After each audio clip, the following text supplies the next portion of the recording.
والله جعل لكم مما خلق ظلالا وجعل لكم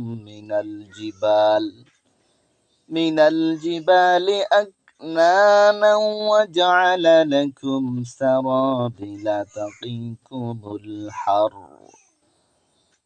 تقيكم الحر وسرابيل تقيكم بأسكم كذلك يتم نعمته عليكم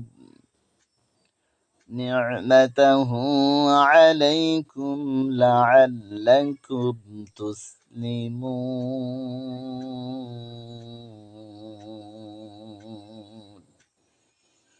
আর আল্লাহ যা সৃষ্টি করেছেন তা থেকে তোমাদের জন্য ছায়ার ব্যবস্থা করেছেন এবং পাহাড় থেকে তোমাদের জন্য আশ্রয়স্থল বানিয়েছেন, আর ব্যবস্থা করেছেন পোশাকের, যা তোমাদের গরম থেকে রক্ষা করে, এবং কর্মের ব্যবস্থাও করেছেন, যা তোমাদেরকে রক্ষা করে তোমাদের যুদ্ধে।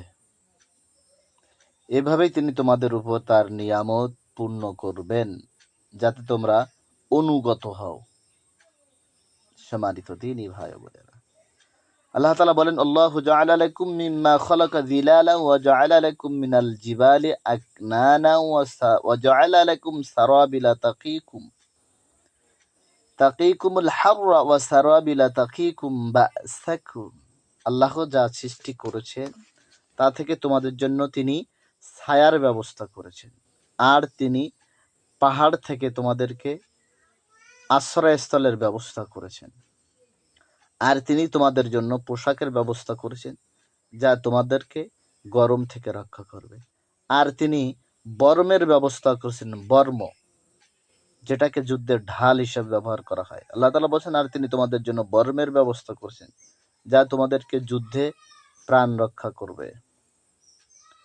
এভাবেই তিনি তোমাদের উপর তার নিয়ামতকে পূর্ণ করবেন, যাতে তোমরা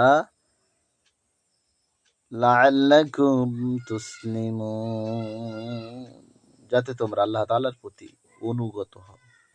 আল্লাহ তাআলা এত সব কিছু নিয়ামত আমাদেরকে দিয়েছেন, তার উদ্দেশ্য একটাই, তার বান্দা তার উপর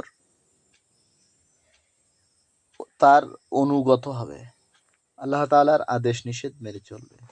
তিনি যে আদেশ করেছেন সেটা বাস্তবায়ন করবে, তিনি যে নিষেধ করেছেন সে নিষেধ তারা মেনে চলবে।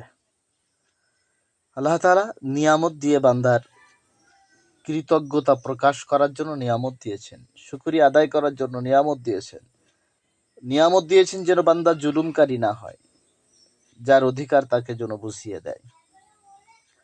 এজন্য আমাদেরকে অনুগত হতে হবে। আল্লাহ তাআলার চান আমরা তার আনুগত্য স্বীকার করি, তিনি যে নিয়ামত দিয়েছেন নিয়ামতের শুকরিয়া আদায় করি, সর্ব অবস্থায় যেন আমরা তার অনুগত হই, সবসময় যেন আমরা মাথা নত করি। আল্লাহ তাআলা অন্য এক কথা বলছেন, আল্লাহুল গনিয়্যু ওয়া আনতুমুল ফুকারা, একমাত্র আমি আল্লাহ ধনী আর বাকি সব ফকির। আমি আল্লাহ কারোর মুখাপেক্ষী নয়, আমার গোটা সৃষ্টি আমার মুখাপেক্ষী। এজন্য তিনি চান আমরা যেন অনুগত হই, তার কাছে সাহায্য চাই, তিনি যে নিয়ামত দিয়েছেন এটা শুকরিয়া আদায় করি, কখনো যেন কুফরি না করি, অকৃতজ্ঞ না হয়ে যাই, নিয়ামত পেয়ে যেন আমরা জুলুমকারী জালেম না হয়ে যাই, আমরা যেন অন্যের হক নষ্ট না করি। আল্লাহ তাআলা আমাকে রিজিক দিয়ে তার ভিতরে যে সাদাকা যাকাত ফরজ করেছেন, এই যাকাত এবং সাদাকা যেন যাদের হক তাদেরকে পরিপূর্ণ দিয়ে দেয়, না দিয়ে যেন আমরা জুলুমকারী না হয়ে যাই। জন্য আল্লাহ তাআলার সমস্ত নিয়ামত হচ্ছে বান্দার উপর আল্লাহ তাআলা দান করেছেন, যাতে বান্দা তার অনুগত হয়, তার অনুগামী হয়, তার আদেশ নিষেধ মেনে চলে। আল্লাহ তাআলা আমাদেরকে সর্ব অবস্থায় দ্বীন ইসলামের অনুকরণ এবং আমাদের যে গাইডলাইন মহাগ্রন্থ আল কোরআনের অনুকরণ এবং রাসূলুল্লাহ সাল্লাল্লাহু আলাইহি সাল্লামকে উত্তম চরিত্রের আদর্শ মডেল হিসাবে আমরা যেন অনুকরণ করে দুনিয়ার কল্যাণ এবং পরকালীন মুক্তির পথ নিশ্চিত করতে পারি। দুনিয়া থেকে আল্লাহ তাআলা সকলকে তৌফিক দান করেন।